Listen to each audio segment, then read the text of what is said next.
Merci beaucoup. Donc, je suis ravi d'être là pour 20 minutes. Ne vous inquiétez pas de Saint-Pau, on va essayer de faire le point sur l'AVRL avec les nouveaux anticoagulants. Je suis, comme toujours, ravi d'être parmi vous et je trouve que les topos de ce matin dans la Société marocaine de cardiologie étaient particulièrement brillants. Donc, la vraie question qu'on a à se poser quand on parle de la vraie vie, c'est où en est-on ? Et vous savez que je commence jamais un topo sans parler de la région de Bourgogne. Ici, le château du Clos de Vougeot.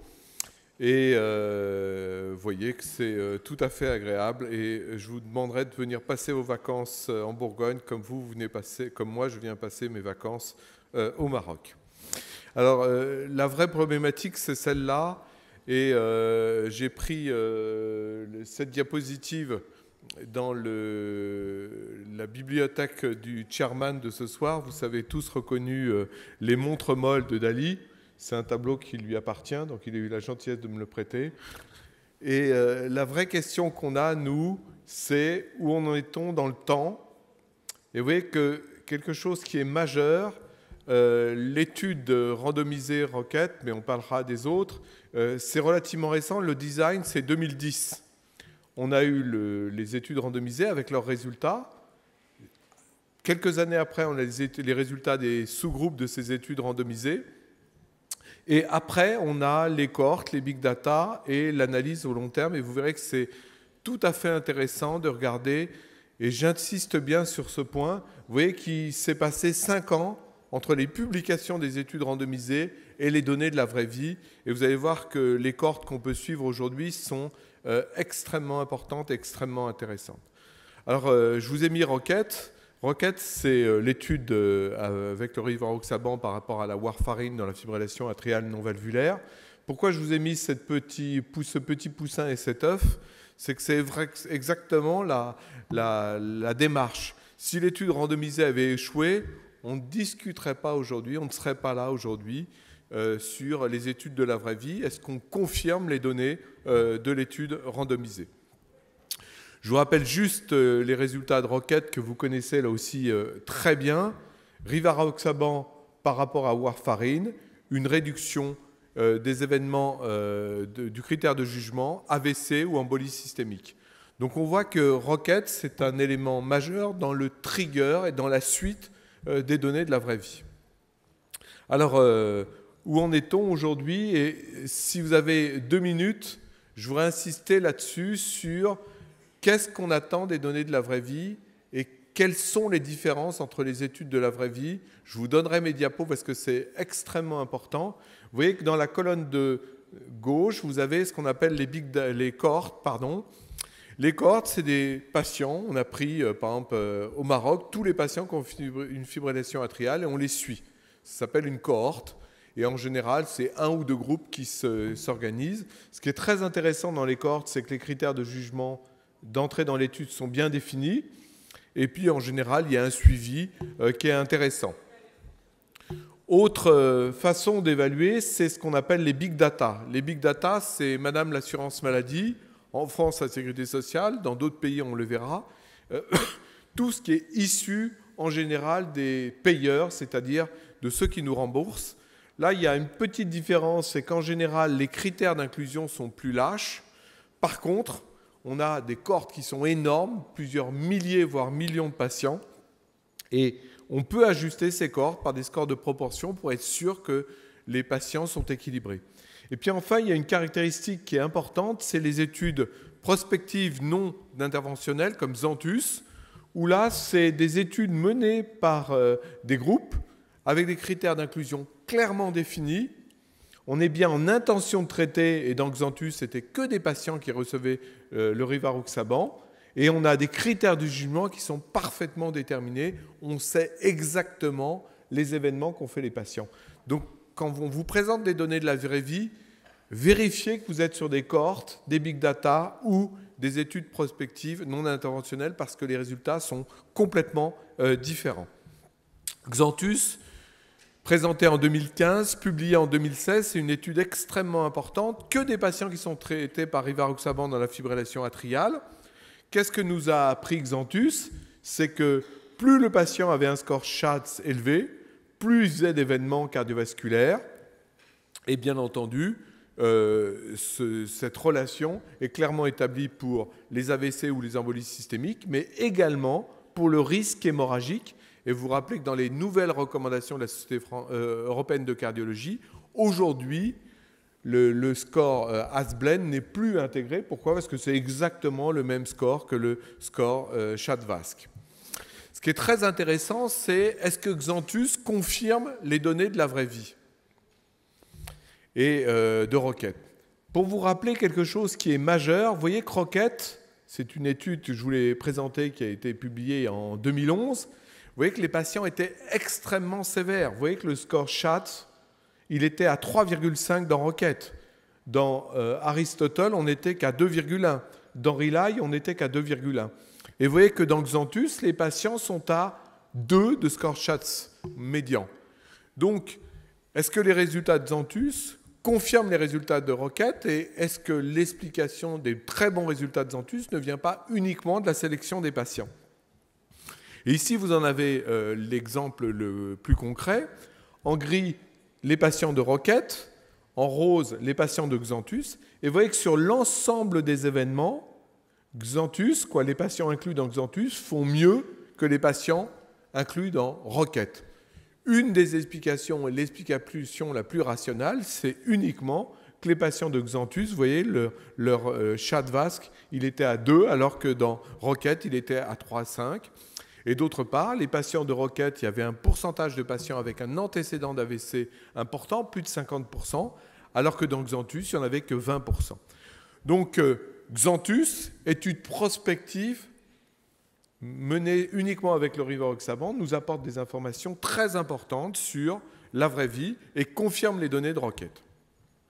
Alors les cohortes, on les connaît et il y a beaucoup de cohortes et il y a une cohorte allemande qui est la cohorte de Dresden qui est très importante et ils ont regardé un certain nombre de paramètres, on en parlera tout à l'heure, regardé le paramètre d'adhérence dans le traitement, et vous voyez très bien que ce soit le rivaroxaban dans la phlébite ou dans la fibrillation atriale non valvulaire, un taux d'adhérence qui est extrêmement favorable, de l'ordre de 80%.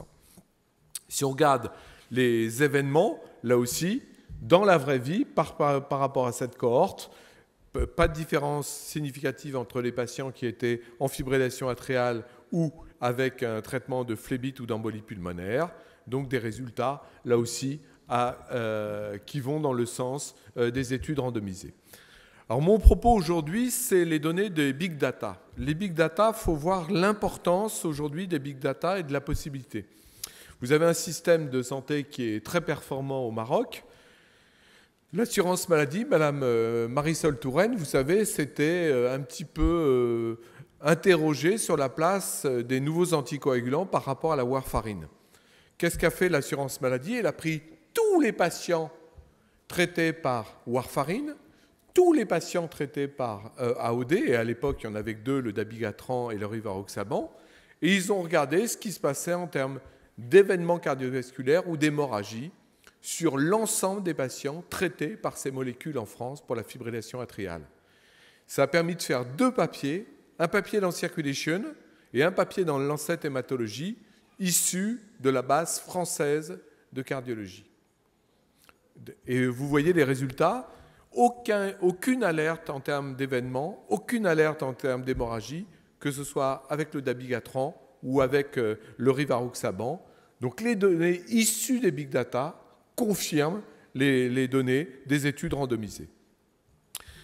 Et à côté de ça, on commence à avoir des études extrêmement intéressantes, et en particulier cette étude qui s'appelle Revisit US, c'est là encore issu des big data et des big data américaines. Qu'est-ce qu'ils ont fait? Ils ont pris tous les patients traités aux USA entre 2012 et 2014, qui ont été initiés par le rivaroxaban, l'apixaban ou la warfarine. Élément très important, les patients avaient tous un score SHATS supérieur à VASc supérieur à 2, Et ils étaient tous en fibrillation atriale. Vous savez qu'il faut toujours penser au rhinencéphale, c'est l'aire antérieure du cerveau. Élément majeur dans ces données, là aussi, c'est que les patients recevaient le traitement pendant 6 mois minimum. Je vous rappelle que dans les études randomisées, on est en intention de traiter, alors que dans les big data, on peut avoir les données des patients qui reçoivent la molécule, et cet élément est un élément très important de discrimination. Puis je me suis permis de vous mettre tous les critères d'ajustement. Pourquoi? Jusqu'à maintenant, ce qu'on vous présente, c'est l'ajustement au score Chadvask, c'est tout. Avec les scores de proportion, vu le collectif très important de patients qu'on a, on peut ajuster à tous les paramètres qu'on souhaite. Et regardez, aujourd'hui, grâce à l'informatique, ce qu'on réussit à faire, on ajuste à tout. On ajoute au score Chadvask, ils ont ajusté à l'Asbled à l'époque, ils ont ajusté que les patients aient le même pourcentage de bêta-bloquants, le même pourcentage d'insuffisance rénale, le même pourcentage de cardiopathie ischémique, le même pourcentage d'IEC, le même pourcentage d'anti-agrégants plaquettaires, même d'anti-inflammatoires. Et ils sont même allés jusqu'à ajuster au nombre de patients qui consultent leur médecin. Donc avec les big data aujourd'hui, on peut être certain que les populations sont strictement comparables dans la vie réelle. Et Revisite, c'est une étude en ce sens extrêmement intéressante. Et vous voyez que pour pouvoir ajuster, il a fallu partir de 38 000 patients. Il y en avait 12 000 qui étaient sur rivaroxaban, 28 000 sur warfarine. Mais après les ajustements, pour être certain que les deux populations sont strictement identiques selon ce que je vous ai présenté, on arrive à 7 000 patients dans le bras rivaroxaban contre seulement 6 000 dans le bras warfarine. Mais vous voyez que sur l'ensemble des critères, âge, sexe, score VASC à l'inclusion et à 18 mois, les doses, les pourcentages de doses, tous les patients sont strictement identiques. Ils ont fait exactement la même chose avec l'apixaban, 18 000 patients, à la fin 2 000 dans le bras apixaban, 2 000 dans le bras warfarine, et vous voyez que les populations sont strictement identiques en termes d'âge, de sexe et de score Chadvask. Alors qu'en est-il des résultats? Et ça, je crois que c'est extrêmement important. Revisite, c'est la première étude de vie qui confirme sur un critère d'efficacité et de sécurité le résultat de Rocket. Vous avez ici les accidents ischémiques, les accidents hémorragiques et le critère combiné qui était accident ischémique cérébral ou accident hémorragique cérébral. Et vous voyez que pour les accidents hémorragiques, le résultat est en faveur du rivaroxaban par rapport à la warfarine.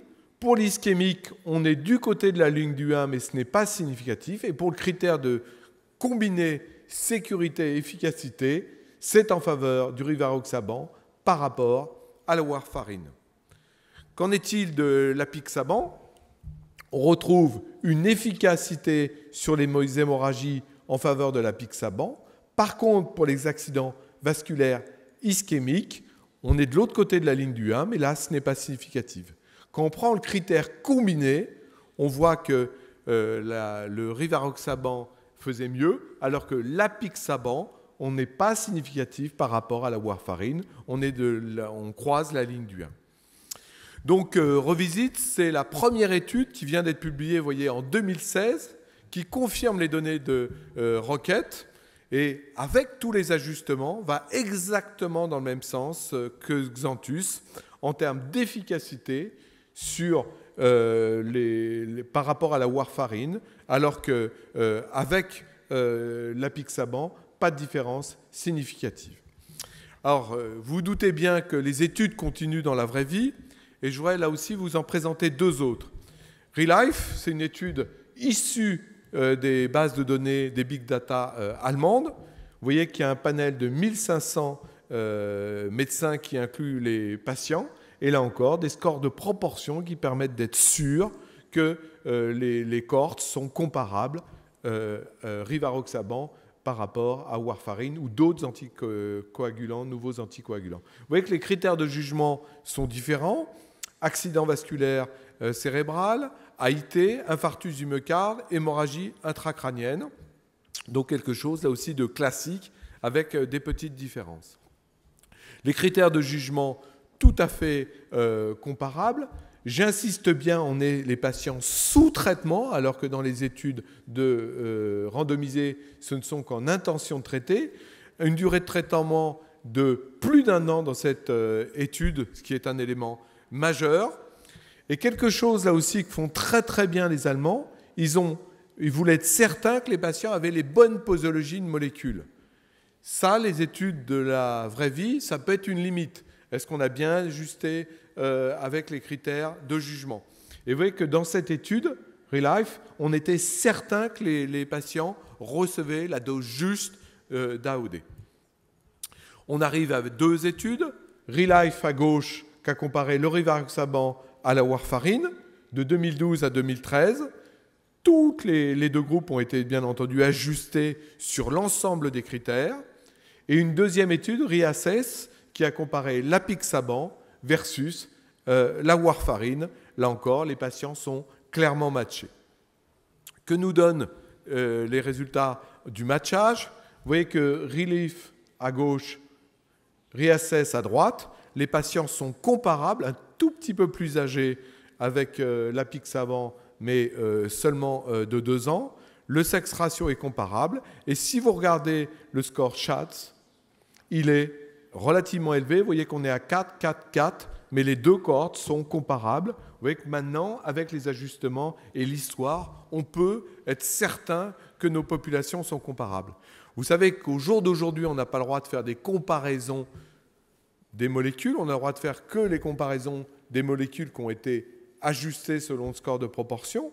À gauche, vous avez ReLife, à droite, ReAssess. Vous voyez que sur le critère de jugement que je vous ai présenté tout à l'heure, AVC, accident cérébral hémorragique, infarctus du myocarde, AIT. En marron, vous avez la warfarine. En jaune, vous avez le rivaroxaban. Et vous voyez que sur le critère de jugement combiné, le rivaroxaban fait mieux que la warfarine. On passe de 3,8 à 1,97. C'est significatif. Et tout va dans le même sens par rapport à Revisite. Tout va dans le même sens pour les accidents vasculaires ischémiques ou hémorragiques en faveur du rivaroxaban. ReAssess, toujours données allemandes, on est certain que les molécules étaient bien ajustées. Vous voyez pas de différence sur le critère combiné. Sur les accidents vasculaires ischémiques, pas de différence, mais une petite tendance en défaveur de l'apixaban. Et pour les hémorragies intracérébrales, là encore, un taux d'événement extrêmement faible, mais avec des différences, là encore, non significatives.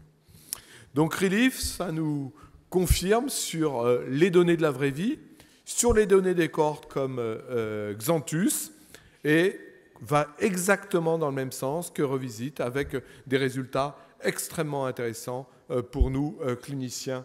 Et là encore, on pourra en discuter tout à l'heure.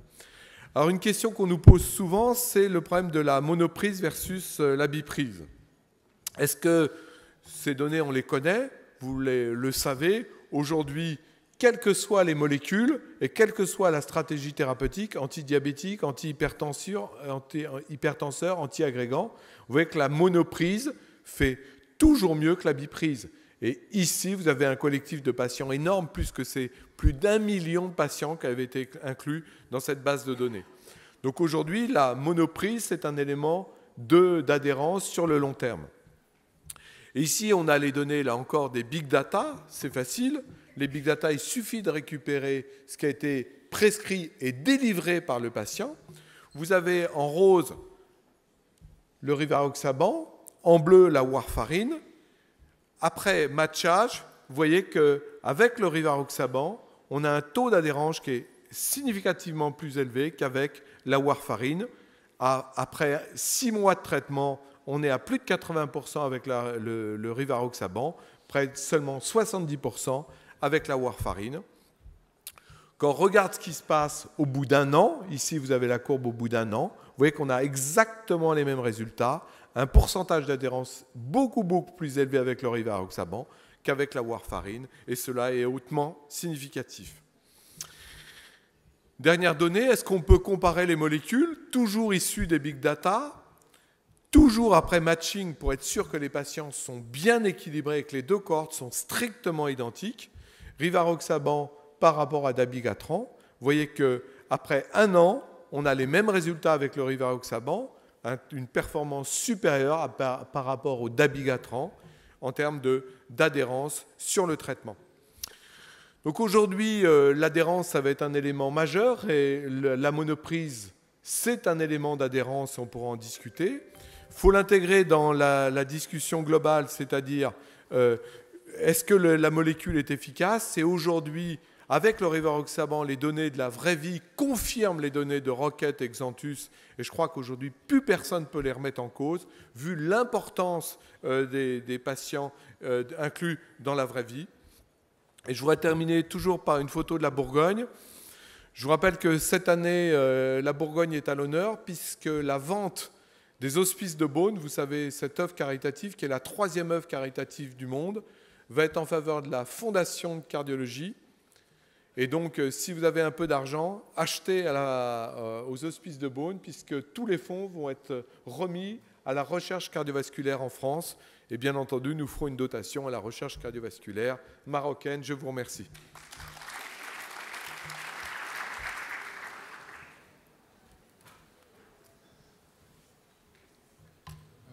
La parole est pour la salle, si vous avez des questions à poser à professeur Cotin.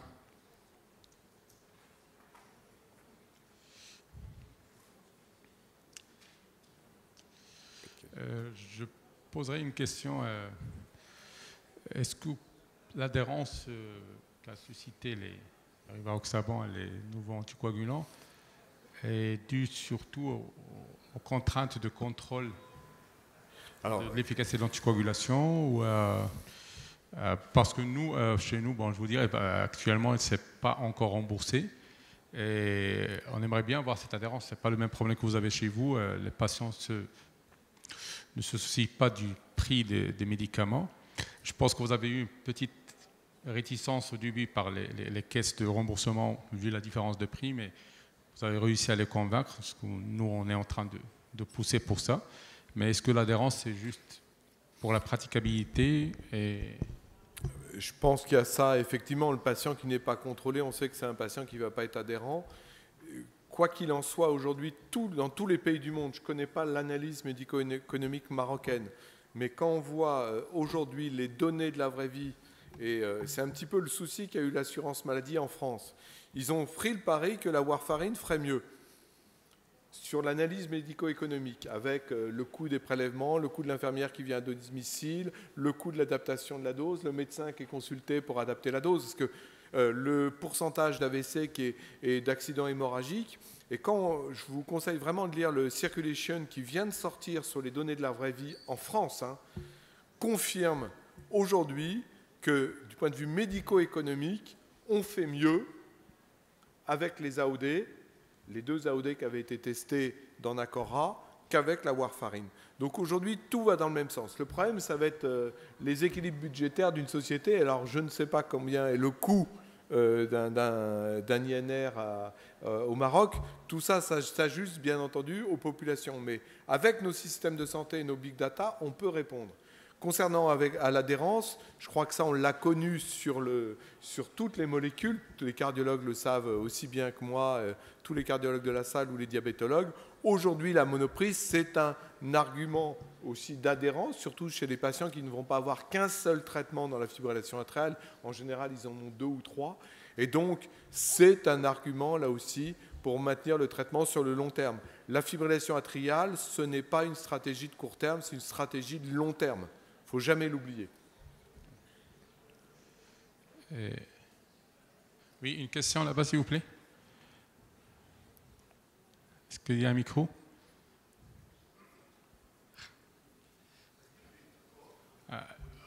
Il y a le micro qui arrive ici. Merci. Est-ce qu'il y a eu une analyse big data sur les cohortes pour les patients qui, en plus des ADO, sont sous double antiagrégation plaquettaire? Bien. Alors oui, alors ça c'est ce que j'ai fait remarquer tout à l'heure. Si on regarde les big data, aujourd'hui ils ont ajusté, la cohorte revisite en particulier, ils ont ajusté sur le pourcentage de patients qui étaient sous antiagrégants. Sans ça, bien entendu, si les deux populations n'étaient pas équilibrées, il y aurait un surrisque hémorragique. Donc, si ça t'intéresse, je peux te filer les données tout à l'heure. Aujourd'hui, on a les big data issus des énormes bases américaines. On retrouve comme facteur de risque d'événement, tout à l'heure, le topo d'avant, quelqu'un demandait un score. On peut sortir comme facteur de risque, être en association avec l'aspirine, quelle que soit la dose. Et ce qui est très intéressant, c'est qu'avec les big data, on voit aussi les différences. Pourquoi?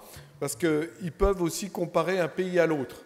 Tout le monde s'associe. Par exemple, nous, à Dijon, on s'est associé avec les Anglais pour comparer nos résultats locaux aux résultats anglais. Et donc, demain, on pourra vous donner un profil tout à fait différent du patient. Je ne sais pas à qui j'en parlais hier soir. Il y a un truc que vous devez connaître au Maghreb. Il y a beaucoup moins de thrombophilie au Maghreb qu'en France et beaucoup moins de thrombophilie en France qu'en Suède. Si vous faites une étude sur les accidents hémorragiques ou les accidents ischémiques en Suède, à cause des thrombophilies génétiques, vous en avez plus. Alors peut-être que demain, on dira le patient marocain ou la patiente marocaine de souche, aura un profil particulier, on ajustera les doses et on voit ça apparaître déjà sur les big data. Par exemple, si on compare dans les big data la France et les États-Unis, le taux d'AVC est beaucoup plus important aux États-Unis. Le taux d'hémorragie, par contre, est beaucoup plus important en France. Donc on voit des caractéristiques qui sont en train de poindre, et ce n'est pas sur 500 malades, ce n'est pas sur 7000 malades, c'est sur 4-5 millions de patients. Nagora, je te rappelle, c'était 4 millions de patients analysés, ce qui est énorme, énorme, énorme, énorme. Donc demain, on va pouvoir ajuster, et il n'y a pas de raison qu'au Maroc, vous ne puissiez pas faire la même chose. Et ça va être très intéressant de comparer. J'ai une question juste pratique. Quand on dit non valvulaire, ça reste relativement vague. Oui. Alors, bien entendu, quand il s'agit d'une prothèse, d'un rétrécissement mitral, il n'y a pas de problème. Mais nous, on est un pays de valvulopathie rhumatismale. Alors, si vous avez une insuffisance mitrale, bon, ça ne pose pas de problème pour les valvulopathies dégénératives. Mais si vous avez exclusivement une insuffisance mitrale, est-ce que ça resterait quand même une contre-indication à la prescription? Alors, si elle est sévère, oui. Si elle n'est pas sévère, non. C'est les nouvelles guidelines. Mais tout ça va se réajuster dans le temps. J'en parlais tout à l'heure. Mon sentiment personnel, mais ça n'engage que moi, mais il n'y a pas un cardiologue dans la salle qui ne pourra pas aller dans mon sens. On manque de données avec la fibrillation atriale sur des paramètres échos. Aujourd'hui, on est resté sur l'âge, le diabète, des facteurs très classiques. On aura besoin de paramètres échos, de strain de l'oreillette. Nous, on a fait un travail dans mon équipe qui vient d'être publié sur le strain de l'oreillette post-infarctus. C'est corrélé au passage en fibrillation atriale. Donc, ces paramètres d'ajustement vont être quelque chose de majeur. On ne peut plus demain traiter une fibrillation atriale sans avoir une écho. Donc, les échos, on les aura. Il faut les rentrer dans les modèles pour ajuster le short-cut vasque dans le futur. C'est une certitude. Dernière question. S'il vous plaît, est-ce qu'il y a des progrès dans la recherche de l'antidote des NACO? Alors, il y en a un qui existe déjà, qui est sur le marché, qui est avec le dabigatran. Les deux autres vont être commercialisés à la fin de l'année. Donc ça, c'est réglé. Et vous savez que le taux d'utilisation, il est toujours extrêmement faible parce qu'il ne faut pas oublier, le résultat, c'est qu'il y a moins d'accidents hémorragiques, en particulier avec le rivaroxaban. Donc on est sur des baisses d'événements. Alors après, ça va être l'antidote, ça va être un critère de sécurité, mais demain, c'est réglé ce problème-là, avant la fin de l'année. Les industriels ont bien entendu su rattraper le problématique. On est bien sur un antidote, alors que je vous rappelle qu'avec la warfarine, ce n'est pas un antidote de la warfarine, c'est de la vitamine K. Donc, alors qu'avec les AOD, on a de réels antidotes. Donc, j'en profite pour remercier M. Cotin, pour votre déplacement et votre communication. Je profite également pour remercier le laboratoire Bayer pour leur soutien et vous invite à la pause café ou au petit déj pour les gens qui sont là.